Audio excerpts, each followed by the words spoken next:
I want to walk you through the real reason why we went into Afghanistan. Now, when I say we, of course, I mean Tony Blair, Stephen Harper, and George Bush. Forgive me.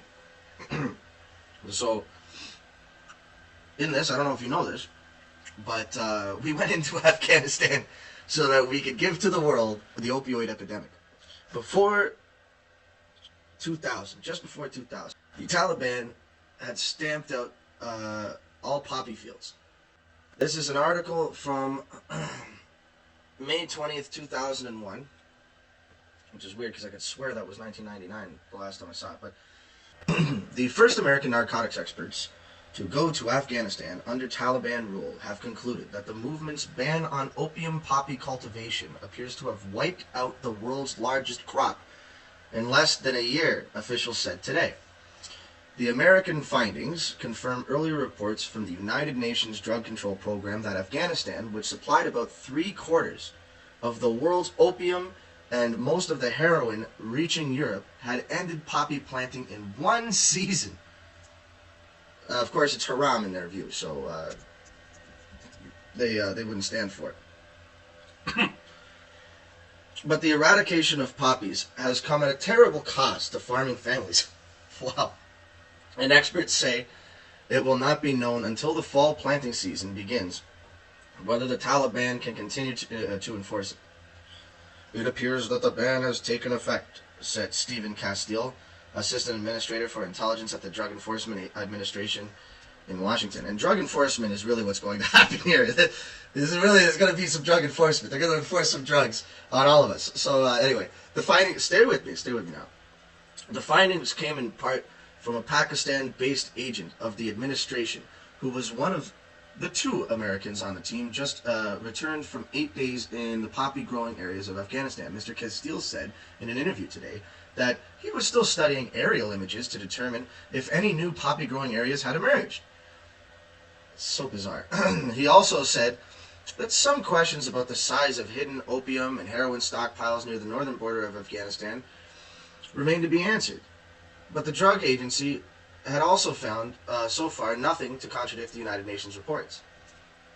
The sudden turnaround by the Taliban, a move that left international drug experts stunned when reports of near total eradication began to come earlier this year, opens the way for American aid to the Afghanistan farmers who have stopped planting poppies. Oh, they're going to get some aid. They're going to get some aid. Remember, this is May 20th, 2001, which I could swear was 1999. But anyway, we will continue to look for ways to provide more assistance to the Afghans. And yes, they do. Yes, they do. And he said in a statement, including those farmers who have felt the impact of the poppy cultivation ban, a decision by the Taliban that we welcome. Well, that'll be interesting. The Afghans are desperate for international help, but describe their opposition to drug cultivation purely in religious terms. Haram, like I said. At the State Department, James Callahan, Director of Asian Affairs for the Bureau of International Narcotics and Law Enforcement Affairs, who was one of the experts sent to Afghanistan, described in an interview how the Taliban had applied and enforced the ban. He was told by farmers that the Taliban used a system of consensus building. They framed the ban in very religious terms, citing Islamic prohibition against drugs, and that made it hard to defy. Those who defied the edict were threatened with prison. They framed the ban in very religious terms. Okay, I said that. Mr. Callahan said that in the southern provinces of Kandahar, the Taliban's hold is the strongest in Kandahar and Helmand, where the Taliban's hold is the strongest. Farmers said they would rather starve than return to poppy cultivation, and some of them will, experts say. Don't worry, we're going to help them out. We're going to help them out very shortly. In parts of Nangarhar, province in the east, where the Taliban's hold is less complete, farmers told the visiting experts that they would flee to Pakistan or risk illegal crops rather than watch their families die. The end of opium poppy cultivation in Afghanistan has come at a huge cost to farmers, Mr. Callahan and Mr. Castile said. So the foreign drug agency, whatever the hell that was that I've never heard of before, clearly, and the head of the DEA agree this has come at a huge cost to farmers. It's almost like they're preparing you for something. Anyway, the rural economy, especially in the usual opium poppy areas, has come to rely on the narcotics trade. The bad side of the ban is that it's bringing their country, or certain regions of their country, to economic ruin. They are trying to replace the crop with wheat. But that is easier said than done. Wheat needs more water and earns no money until it's sold. With the opium trade, they used to get their money up front. Okay. So, what comes from poppies? Opium, heroin, and all the opioids that Big Pharma uses. Once in Afghanistan, troops began immediately guarding the poppy fields, and the opium trade went back into full swing. And we can see here a little video. Let's watch the video. Welcome back to Fox and Friends. Dave Briggs, he's Clayton Morris, she's Allison Camerata. We're going to head to Afghanistan this morning. One of the biggest obstacles in front of the U.S. troops there in Afghanistan is the opium trade. The Taliban is using it to intimidate the population. Okay. Joining us from Helmand Province is Geraldo Rivera. Good morning to you, Geraldo. Tell us what you've seen during your days there in Afghanistan. Hi, Allison, Dave, and Clayton. Yes, in some ways, the Marines brilliantly executed invasion of Marja, this town in the middle of Helmand Province, was the easy part.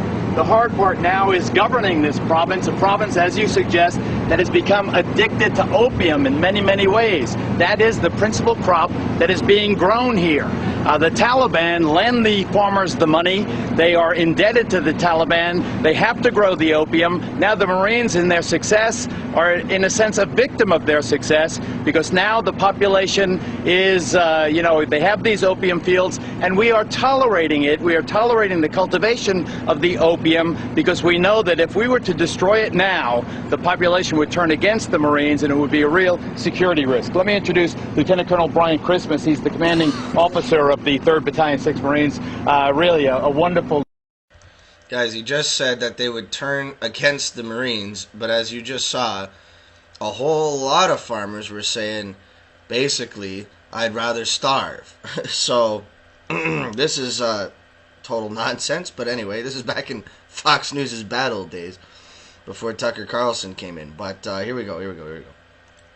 Group of Marines here. I know that you care deeply about this contradiction, the fact that here you have one of the best fighting forces in the world ever mounted, and in a sense you're watching as this opium is being grown. I know it grinds at your gut. How do you deal with it? What are you doing about it? Well, frankly, this is a part of their culture.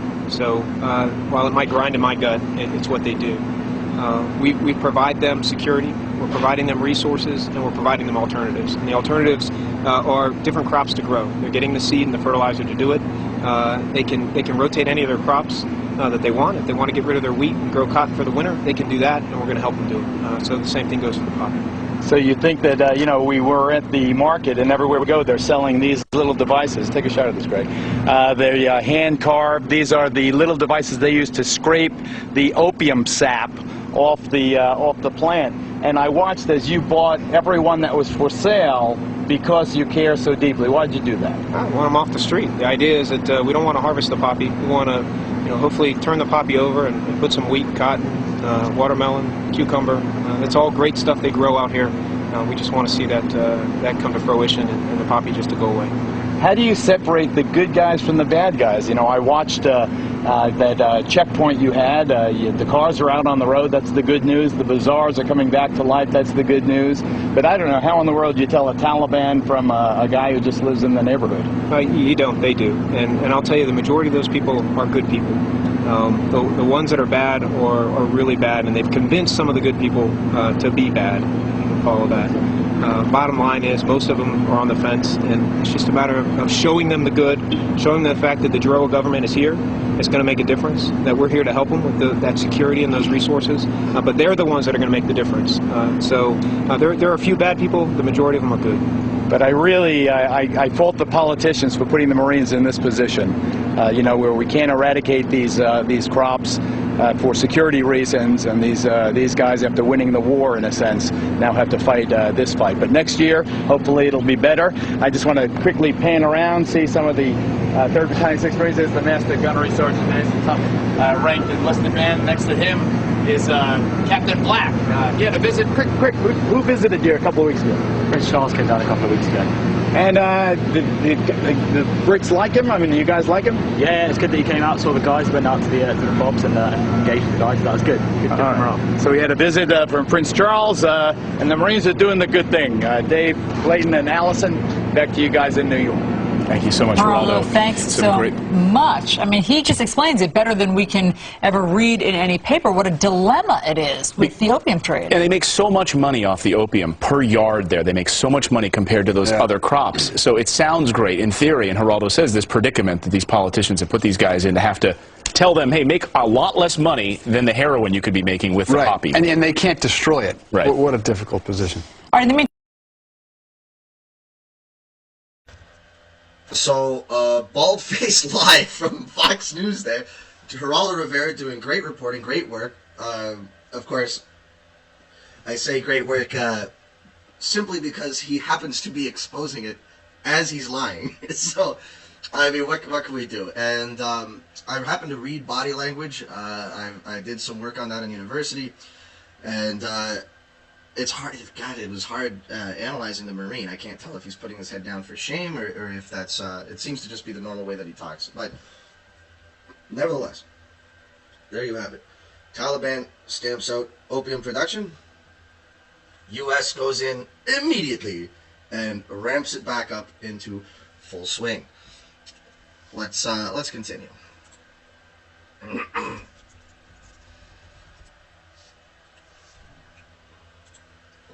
Since the war, we now have the opioid crisis and the heroin epidemic, in case you haven't heard.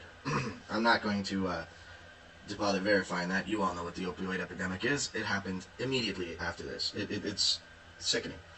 China has developed a genetically modified poppy seed, and production has soared 43% from 2015 to 2017.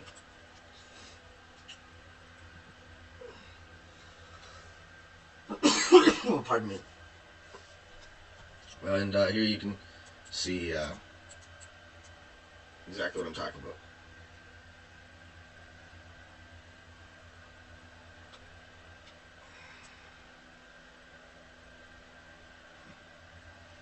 Afghanistan produces 70 to 80% of the world's opium.